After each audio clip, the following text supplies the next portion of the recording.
सभी साथियों को क्रांतिकारी जय भीम, नमो बुद्धाय, जय संविधान, जय मान्यवर साहब काशीराम जी।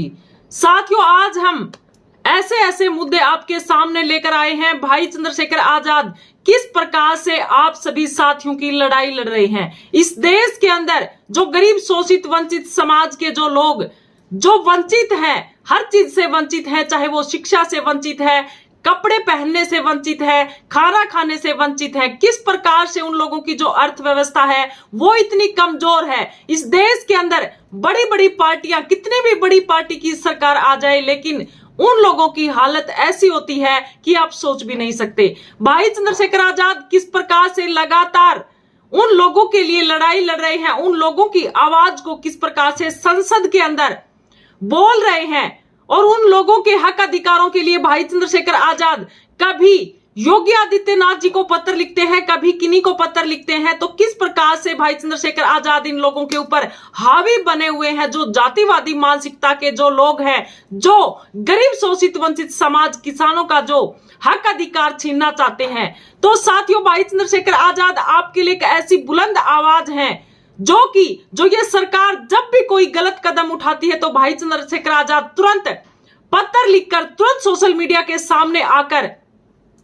उस आवाज को बुलंद करते हैं। और तो इसी वीडियो के माध्यम से हम आपके सामने ये बताना चाहेंगे कि भाई चंद्रशेखर आजाद किन किन मुद्दों के ऊपर आपके लिए बात करते हैं, और हम सभी इस वीडियो के माध्यम से सभी की सभी जानकारी देंगे। साथियों, सबसे पहले हम बात करते हैं कि किस प्रकार से जो गरीब, शोषित, वंचित समाज की शिक्षा के ऊपर ये सरकार प्रहार कर रही है, किस प्रकार शिक्षा को छीना जा रहा है। साथियों, हम बात कर रहे हैं कि पहले 6-7 दिन पहले जो कि इलाहाबाद हाईकोर्ट लखनऊ की खंडपीठ ने मेडिकल कॉलेजों की एक विशेष आरक्षण व्यवस्था को रद्द कर दिया गया था। तो भाई चंद्रशेखर आजाद ने तुरंत पत्र लिखा और तुरंत भाई चंद्रशेखर आजाद ने इस आवाज को उठाया, बुलंद किया। यानी कि आपके भाई के अंदर वो ताकत है और आप लोगों के अंदर वो ताकत है जो भाई चंद्रशेखर आजाद के कंधों को आपने मजबूत किया, और आप दिन रात भाई चंद्रशेखर आजाद के साथ मिलकर अपने बच्चों के हक अधिकारों को बचा रही हैं, अपने लोगों के हक अधिकारों को बचा रही हैं। अपने महापुरुषों का किया हुआ संघर्ष, आप उस संघर्ष को व्यर्थ नहीं जाने देते। तो इस प्रकार से आप इतना संघर्ष कर रहे हैं और भाई चंद्रशेखर आजाद के साथ मिलकर आप एक बड़ा काम कर रहे हैं, अपने महापुरुषों के मिशन को बचा रहे हैं। तो हम सबसे पहले तो ये खबर दिखा रहे हैं कि माननीय इलाहाबाद हाईकोर्ट ने किस प्रकार से जो मेडिकल कॉलेजों की एक विशेष आरक्षण व्यवस्था को रद्द किया था। तो ये देखिए, पूर्ववर्ती यूपी सरकार ने विशेष ग्रांट कंपोनेंट के तहत उत्तर प्रदेश के 44 सरकारी ऑटोनॉमस मेडिकल कॉलेजों में से सिर्फ 4 मेडिकल कॉलेज ऐसे थे जो नर्सिंग कॉलेज थे, जिनके अंदर जो कन्नौज, अंबेडकर नगर, जालौन और सहारनपुर कुल 340 सीटों पर एक आरक्षण फार्मूला लागू किया था। यानी कि 44 सरकारी ऐसे ऑटोनॉमस मेडिकल कॉलेज हैं जिनके अंदर सिर्फ 4 मेडिकल कॉलेजों के अंदर ये आरक्षण का फार्मूला है, ये लागू किया गया था। कन्नौज, अंबेडकर नगर, जालौन और सहारनपुर, इनकी कुल 340 सीटों के ऊपर ये आरक्षण फार्मूला है, ये लागू किया गया था ताकि हाशिए पर पड़े समाज के बच्चे भी डॉक्टर बनकर समाज में बराबरी का हक हासिल कर सके। यानी आपके महापुरुषों ने विश्व रत्न डॉक्टर बाबा साहब भीमराव अंबेडकर के संविधान के अंदर जो आरक्षण जो दिया गया था वो इसलिए दिया गया था ताकि हाशिए पर पड़े समाज के बच्चे भी डॉक्टर बनकर समाज के अंदर बराबरी का हक पा सके और बराबरी का स्थान हासिल कर सके। लेकिन माननीय इलाहाबाद हाईकोर्ट की लखनऊ खंडपीठ ने मेडिकल कॉलेजों की इस विशेष आरक्षण व्यवस्था को रद्द करके सीधे सीधे अनुसूचित जाति के अधिकारों के ऊपर ये जो हमला किया गया था। तो भाई चंद्रशेखर आजाद क्या कहते हैं कि यह विशेष आरक्षण व्यवस्था इसलिए बनाई गई थी ताकि दशकों से शिक्षा से वंचित समाज को मेडिकल की पढ़ाई में बराबरी का मौका मिल सके, लेकिन कोर्ट ने संविधान की आत्मा, सामाजिक न्याय को नजरअंदाज कर दिया गया है। देखिए, गरीब, शोषित, वंचित समाज के पास इतना पैसा नहीं होता कि वो बड़े जो लोग होते हैं जिनके पास सभी संसाधनों की व्यवस्था होती है, जिन लोगों को नौकरियों के ओहदों पर बैठाया जाता है, और जो गरीब, शोषित, वंचित समाज के लोग जिनको शिक्षा से भी वंचित रखा जाता है, संसाधनों से जो है वंचित रखा जाता है, वो लोग बेरोजगार होते हैं और उन लोगों के पास इतनी गरीबी होती है कि वे लोग जो है पैसा देकर मेडिकल कॉलेजों के अंदर एडमिशन लेके अपनी पढ़ाई नहीं कर सकते। तो विश्वरत्न डॉक्टर बाबा साहब भीमराव अंबेडकर और जितने भी महान महापुरुष जिन्होंने संघर्ष किया, ज्योतिराव फुले, सावित्रीबाई फुले, जिन्होंने संघर्ष किया, उन संघर्ष की बदौलत जो ये आरक्षण मिला, उसके तहत इन लोगों के शिक्षा के दरवाजे खुले कि कुछ पैसा तो सरकार की तरफ से आरक्षण के तहत इन लोगों के पास आएगा और कुछ पैसा ये खुद की मेहनत करके ये जो लोग हैं ये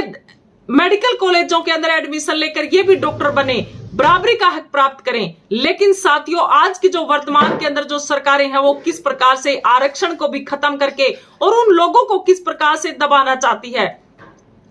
कि ये लोग शिक्षा प्राप्त न कर सके, ये लोग ऊपर ना उठ सके। तो भाई चंद्रशेखर आजाद ने क्या कहा है कि किस प्रकार से आवाज उठाई कि हम ये स्पष्ट कर देना चाहते हैं कि यह लड़ाई केवल एक परीक्षा या कॉलेज की सीट के लिए नहीं है, बल्कि समानता, न्याय और आरक्षण के संवैधानिक अधिकारों की रक्षा के लिए है। इस निर्णय के चलते विद्यार्थियों को उनके हक से वंचित करना ये अन्यायपूर्ण है, हम इसे सहन नहीं करेंगे। तो देखिए भाई चंद्रशेखर आजाद ने किस प्रकार से आवाज को उठाया। आगे कहा कि हम इसे अदालत तक सीमित नहीं रहने देंगे। एकल पीठ के इस फैसले को उच्च न्यायालय की डबल बेंच और जरूरत पड़ने पर सुप्रीम कोर्ट में भी चुनौती देंगे, ताकि अनुसूचित जाति के विद्यार्थियों के शैक्षणिक अधिकार और न्याय सुनिश्चित हो सके। तो आप अंदाजा लगा सकते हैं कि भाई चंद्रशेखर आजाद किस प्रकार से आप लोगों की आवाज को बुलंद कर रहे हैं। आगे भाई चंद्रशेखर आजाद कहते हैं कि आजाद समाज पार्टी ने जिस प्रकार से सीएमओ ऑफिस यूपी से मांग करी है कि अगर वह सच में अनुसूचित जाति के हितैषी हैं, यानी आप जिस प्रकार बड़ी बड़ी बातें बोलते हैं कि हम तो गरीबों के हितैषी हैं, हम तो अनुसूचित जाति के हितैषी हैं, हम तो गरीबों को ये देना चाहते हैं, तो इस फैसले के खिलाफ तुरंत सुप्रीम कोर्ट में अपील करें और मेडिकल शिक्षा में वंचित समाज का हिस्सा सुरक्षित रखें। यही बाबा साहब अंबेडकर को सच्ची श्रद्धांजलि होगी। अगर उत्तर प्रदेश सरकार इस प्रकरण में लापरवाही करती है तो अनुसूचित जाति समाज को भी उनका असली चेहरा है वो नजर आ जाएगा। इस प्रकार से भाई चंद्रशेखर आजाद ने ये आवाज को बुलंद किया। किस प्रकार से आज ये फैसला माननीय इलाहाबाद हाईकोर्ट की लखनऊ खंडपीठ की डबल बेंच ने किस प्रकार से सहमति जताते हुए अंबेडकर नगर, कन्नौज, जालौन और सहारनपुर के जो सरकारी मेडिकल कॉलेजों में अनुसूचित जाति जनजाति को दिए गए विशेष आरक्षण को निरस्त करने के फैसले को बरकरार रखा है। इस ताकत के जरिए ये लोग जो जातिवादी मानसिकता के जो लोग जो सत्ता के अंदर बैठे लोग जो गलत करते हैं, तो उसका नतीजा आप देख सकते हैं कि किस प्रकार से आप लोगों की मेहनत, आप लोगों का जो संघर्ष है और आपके महापुरुषों का जो दिया हुआ संघर्ष वो किस प्रकार से आप लोग बचा रहे हैं और भाई चंद्रशेखर आजाद के साथ मिलकर आप अपने महापुरुषों को सच्ची श्रद्धांजलि दे रहे हैं। तो इस प्रकार से भाई चंद्रशेखर आजाद ने क्या कहा है कि ये निर्णय न सिर्फ शोषित वर्ग के साथ अन्याय है, बल्कि उन शर्तों से विश्वासघात है जिनके आधार पर इन संस्थानों की स्थापना हुई थी। यह फैसला बाबा साहब भीमराव अंबेडकर के सामने सर झुकाने वाली माननीय योगी आदित्यनाथ सरकार के दोहरे चरित्र को भी उजागर करता है, क्योंकि मेरे संज्ञान में आया कि सरकार की तरफ से पक्ष रखने वालों ने भी हाई कोर्ट में इस फैसले पर सहमति जताई थी। यानी कि मिली जुली एक वैचारिक सहमति ऐसी बन गई है कि हर जगह पे चपरासी से लेकर सुप्रीम कोर्ट, हाई कोर्ट के अंदर बैठे लोग, जातिवादी मानसिकता के लोग, जो एक वैचारिक सहमति ऐसी बन गई है कि हाई कोर्ट के लोगों का भी वही फैसला होगा और सरकार के अंदर बैठे लोग जो मिली जुली भगत के अनुसार जिस प्रकार से जो फैसला करते हैं, तो ये लोग आपस में सहमति जताकर जो फैसला करते हैं वो निर्णय ये गरीब शोषित वंचित समाज के हक अधिकारों के ऊपर किस प्रकार से प्रहार करता है। आप सभी के सभी सोशल मीडिया का माध्यम आप एक के लिए एक ऐसा सहारा है जो आप लोगों को जन जन तक खबर पहुंचाने के लिए आप लोगों के लिए संघर्ष करते हैं। और आगे भाई चंद्रशेखर आजाद कहते हैं कि याद रखिए, उन मेडिकल कॉलेजों का निर्माण समाज कल्याण विभाग की विशेष घटक योजना से 70% बजट घटाकर हुआ था। उस समय यह स्पष्ट किया गया था कि जिस मद से निर्माण होगा उसी के अनुरूप अनुसूचित जाति जनजाति वर्ग को विशेष आरक्षण मिलेगा और एमबीबीएस सीटों का आवंटन भी उसी आधार पर होगा। लेकिन हाईकोर्ट का यह फैसला उस ऐतिहासिक न्याय और सामाजिक उद्देश्य को बेरहमी से रौंदता है। जिस प्रकार से ये जो फैसला सुनाया था, ये किस प्रकार गरीब शोषित वंचित समाज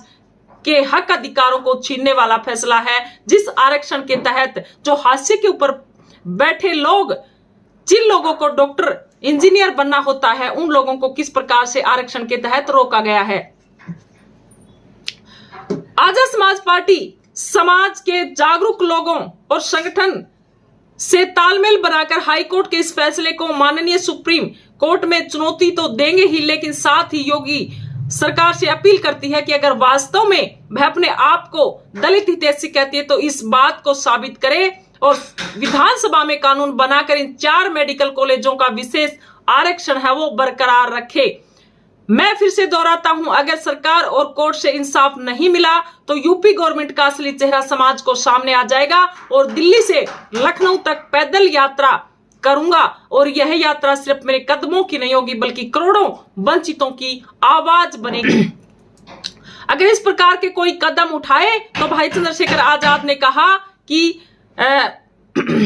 ये जो गवर्नमेंट का जो असली चेहरा है ये सामने आएगा और दिल्ली से लखनऊ तक पैदल मार्च यात्रा करूंगा और ये यात्रा मेरे कदमों की नहीं बल्कि करोड़ों वंचितों की आवाज की बनेगी। तो इस प्रकार से आप देखिए भाई चंद्रशेखर आजाद किस प्रकार से आप लोगों की आवाज को बुलंद कर रहे हैं। इस प्रकार से भाई चंद्रशेखर आजाद ने एक आवाज को और बुलंद किया है। ये आवाज है कि उत्तर प्रदेश के जिला अंबेडकर नगर में सिर्फ 1 महीने के भीतर 56 बेटियों को किस प्रकार से उठाया गया और अंततः ये घटना है, ये भयावह है, शर्मनाक है। इसमें अधिकांश दलित, पिछड़े और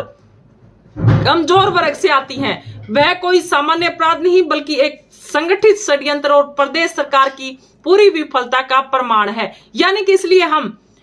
आप लोगों को जोर देकर कह रहे हैं कि अपनी खुद की सरकार बनाओ ताकि इन लोगों की रक्षा हो सके। ये लोग किस प्रकार से, इन लोगों के साथ क्या हो रहा है, सोशल मीडिया के माध्यम से आप देख सकते हैं। जिले के 18 थानों में दर्ज इन 56 मुकदमों के अलावा अपहरण के पीड़ित दर्जन परिवार ऐसे भी हैं जो डर और लोक लाज के कारण शिकायत तक नहीं कर पाए।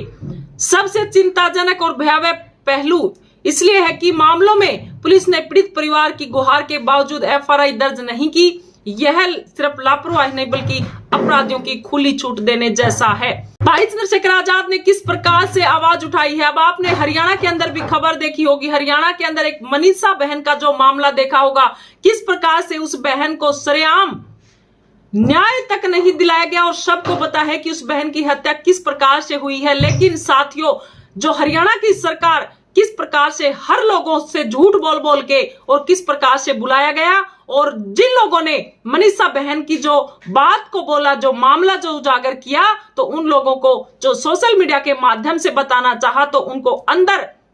जेल के अंदर ठूस दिया गया। तो साथियों, भाई चंद्रशेखर आजाद क्या कहते हैं कि मुख्यमंत्री माननीय योगी आदित्यनाथ जी से सवाल है कि अगर बेटियां ही सुरक्षित नहीं है तो आपके मिशन शक्ति और बेटी बचाओ जैसे नारे आखिर किसके लिए हैं। बेटियों की अगर बेटियां सुरक्षित नहीं है तो आपके मिशन शक्ति और बेटी बचाओ जैसे नारे आखिर किसके लिए हैं, बेटियों की रक्षा के लिए या सिर्फ सत्ता की राजनीति के लिए। तो भाई चंद्रशेखर आजाद कह रहे हैं कि जो आपका जो मिशन शक्ति और बेटी बचाओ के जो नारे हैं वो किस लिए है, जब आप बेटियों की रक्षा नहीं कर सकते, बेटियों को न्याय नहीं दिला सकते, उन लोगों के खिलाफ कार्रवाई नहीं कर सकते, उन लोगों की जांच पड़ताल नहीं कर सकते जो बेटियों के साथ ऐसा घिनौना काम करते हैं। अब हरियाणा के अंदर किस प्रकार से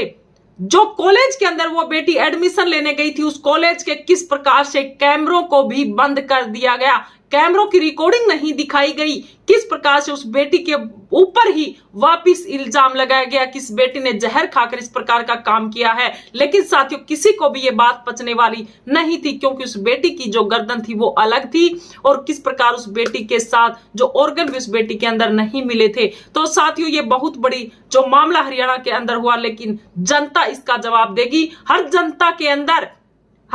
के अंदर ये रोष ये जब तक रहेगा जब तक उस बेटी को न्याय नहीं मिलेगा। अगर हम इसी प्रकार से चुप बैठे रहे तो इसी प्रकार से उन गुंडों को और ज्यादा हिम्मत मिलेगी और वो इसी प्रकार का काम इस देश के अंदर किसी भी बहन बेटी के साथ कर सकते हैं। तो भाई चंद्रशेखर आजाद इसी प्रकार से बेटियों की आवाज को बुलंद करते हुए कहते हैं कि क्या दलित पिछड़े समाज की बेटियों की शिकायत दर्ज करने से इनकार करने वाली पुलिस जनता की सुरक्षा करेगी या अपराधियों की ढाल बनेगी? तो हम यूपी गवर्नमेंट से मांग करते हैं कि सभी अपराध मामलों की उच्च स्तरीय न्यायिक जांच कराई जाए, दोषियों पर कठोर कार्रवाई हो और संगठित गिरोह का पर्दाफाश किया जाए। पीड़ित परिवारों को न्याय, सुरक्षा और मुआवजा दिया जाए। सबसे पहले उन पुलिस अधिकारियों को बर्खास्त किया जाए जिन्होंने शिकायत दर्ज करने से इनकार कर पीड़ित परिवारों को निराश किया। यह अपराध नहीं बल्कि बेटियों की अस्मिता पर सीधा ये हमला है। इसे किसी भी कीमत पर बर्दाश्त नहीं किया जाएगा। तो भाई चंद्रशेखर आजाद किस प्रकार से आप लोगों की आवाज बने हुए हैं। तो साथियों, आपने समझना होगा कि जब तक ये लोग सत्ता के अंदर बैठे रहेंगे, ये आप लोगों को सत्ता के अंदर नहीं बैठाएंगे, ये आप लोगों को बराबरी का हक नहीं पा सकते कि जिस प्रकार आप इनके बराबर बैठोगे तो ये लोग हरगिज बर्दाश्त नहीं कर सकते। तो इसी प्रकार से हमें जरूरत है भाई चंद्रशेखर आजाद के साथ मिलकर कदम से कदम मिलाकर आगे बढ़ने की और भाई चंद्रशेखर आजाद को ऊंचे ओहदे पर बैठाने की। और भाई चंद्रशेखर आजाद ने एक और मांग उठाई है, वो भी हम आपको बता देते हैं। किस प्रकार से मुरादाबाद जनपद के कांसीराम नगर स्थित गौतम बुद्ध पार्क में जो सीनियर केयर सेंटर के नाम पर हो रहे अवैध कार्य को रोकने हेतु माननीय मुख्यमंत्री योगी आदित्यनाथ को पत्र लिखा है कि किस प्रकार से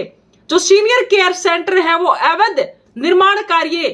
कर रहे हैं धक्के से, कि किस प्रकार स्ट्रक्चर को भी बदला जाए। तो भाई चंद्रशेखर आजाद ने क्या कुछ कहा है, क्या कुछ मांग की है, वो भी हम आपके सामने बता देते हैं। भाई चंद्रशेखर आजाद ने पत्र लिखी प्रति माननीय योगी आदित्यनाथ जी, माननीय मुख्यमंत्री उत्तर प्रदेश लखनऊ 226001, विषय मुरादाबाद जनपद के कांसीराम नगर स्थित गौतम बुद्ध पार्क में सीनियर केयर सेंटर के नाम पर हो रहे अवैध निर्माण कार्य को रोकने हेतु कहा कि महोदय, आपको सादर अवगत कराना चाहता हूं कि मुरादाबाद जनपद के कांसीराम नगर स्थित गौतम बुद्ध पार्क समाज के विभिन्न वर्गों विशेषकर बहुजन समाज की सामाजिक धार्मिक आस्था का प्रतीक है। यानी कि ये लोग किस प्रकार से जहां पर बुद्ध पार्क है उसका स्ट्रक्चर चेंज करने का काम कर रहे हैं, उनका नाम चेंज करने का काम कर रहे हैं, आपके महापुरुषों के इतिहास को बदला जा रहा है। तो भाई चंद्रशेखर आजाद को किस प्रकार से इन आवाजों को उठाना पड़ रहा है कि हमारे जो महापुरुषों के जो स्ट्रक्चर तैयार किए गए हैं वो उसी प्रकार से हो, उसी प्रकार से उनका निर्माण हो, न कि उसके अलग उसका निर्माण हो। तो भाई चंद्रशेखर आजाद ने कहा कि विगत दिनों नगर निगम द्वारा यहाँ सीनियर केयर सेंटर के नाम पर निर्माण कार्य प्रारंभ किया गया है। यह ध्यान देने योग्य बात है कि पूर्व भी पार्क में अवैध निर्माण किया जा चुका है और अब नए निर्माण से पार्क की जो मूल भावना है, जो संरचना है, उसको पूरी तरह से नष्ट कर दिया जाएगा। तो माननीय योगी आदित्यनाथ जिसे कह रहे हैं कि ऐसे धार्मिक व सामाजिक महत्व के स्थलों पर इस प्रकार का निर्माण न केवल स्थानीय जनमानस की भावनाओं को आहत कर रहा है बल्कि क्षेत्र में अनावश्यक तनाव भी उत्पन्न कर रहा है। तो भाई चंद्रशेखर आजाद ने क्या निवेदन किया है कि इस निर्माण कार्य को तत्काल प्रभाव से रोका जाए, अब तक हुए अवैध निर्माण की उच्च स्तरीय जांच कराई जाए, भविष्य में इस प्रकार के धार्मिक सामाजिक महत्व के स्थलों की मूल संरचना व महत्व को संरक्षित रखने हेतु दिशा निर्देश जारी किए जाएं। मुझे आशा है कि आप इस विषय पर गंभीर संज्ञान लेते हुए शीघ्र आवश्यक कार्रवाई करेंगे। तो भाई चंद्रशेखर आजाद किस प्रकार से कहीं पर भी अगर बहुजन समाज के स्ट्रक्चरों को अगर बदला जा रहा है, उनके महापुरुषों के बनाए हुए जो स्ट्रक्चर है उनको बदला जा रहा है, तो उनके प्रति भी भाई चंद्रशेखर आजाद किस प्रकार से जागरूक हैं, ये आप लोगों को समझना होगा। तो भाई चंद्रशेखर आजाद इशारे में यही कह रहे हैं कि अगर हमारी सरकार अगर आप लोग बनाओगे तो ये जो स्ट्रक्चर है इनको किस प्रकार से और बढ़िया तरीके से उजागर किया जाएगा। अगर ये लोग जातिवादी मानसिकता के लोग अगर इनका निर्माण करेंगे तो ये लोग स्ट्रक्चर को भी जो है चेंज कर देंगे, यानी कि वो चीज आप लोगों के लिए तैयार नहीं करेंगे। आपके महापुरुषों की मूल भावनाओं को ये लोग नहीं उजागर करना चाहते। तो इस प्रकार से भाई चंद्रशेखर आजाद आप लोगों की आवाज को बुलंद कर रहे हैं। तो ये भाई चंद्रशेखर आजाद के साथ आप मिलकर और आगे बढ़ाने का काम करें, तो इसमें आप लोगों की जीत होगी। आप लोगों को आप लोगों की जीत होगी और आपके बच्चों का जो है वो भविष्य बनेगा। तो आप लोग भाई चंद्रशेखर आजाद के साथ मिलकर कदम से कदम बढ़ाकर इसी प्रकार से आप भाई का साथ देते रहें, ताकि आप लोगों की आवाज को भाई चंद्रशेखर आजाद बुलंद करते रहें और भाई चंद्रशेखर आजाद के हाथों के अंदर वो सत्ता सौंपे, जो सत्ता जो आज के टाइम में जो जातिवादी मानसिकता के जो लोगों के हाथों में है, वो भाई चंद्रशेखर आजाद के हाथ में आए और आप लोगों को वो हक अधिकार मिले जो ये लोग जिन लोगों का हक अधिकार इन्होंने छीना है। तो इस प्रकार से आप सभी साथियों को ये पूरी वीडियो को देखकर आप सभी साथियों का क्या कहना है, कमेंट करके अपनी राय प्रतिक्रिया जरूर दें। सभी साथियों को क्रांतिकारी जय भीम, नमो बुद्धाय, जय संविधान, जय मान्यवर साहब काशीराम जी।